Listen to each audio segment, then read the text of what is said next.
President, India continues to remain concerned over the situation in Ukraine.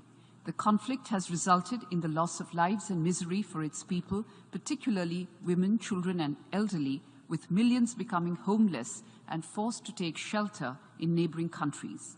Reports of attacks on civilians and civilian infrastructure are deeply worrying.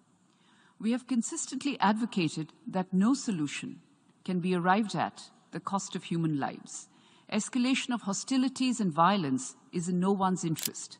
We have urged that all efforts be made for an immediate cessation of hostilities and an urgent return to the path of dialogue and diplomacy. International principles and jurisprudence vest responsibility on parties to the conflict to ensure that civilians and civilian infrastructure are not targeted in situations of armed conflict.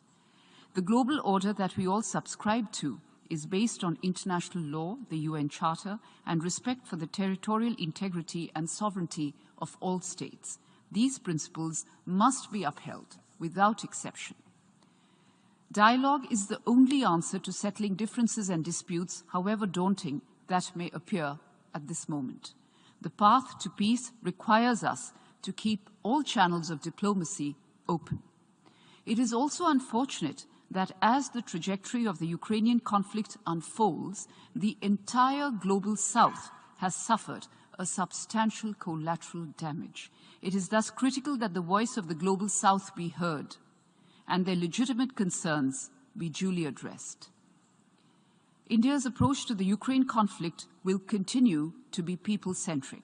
We are providing both humanitarian assistance to Ukraine and economic support to some of our neighbors in the global South under economic distress, even as they stare at the escalating costs of food, of fuel, and of fertilizers, which has been a consequential fallout of the ongoing conflict. Mr. President, we need to objectively consider whether a reparation process through a vote in the General Assembly would contribute to efforts at a resolution of the conflict. Moreover, the legal validity of such a process by a General Assembly resolution remains unclear.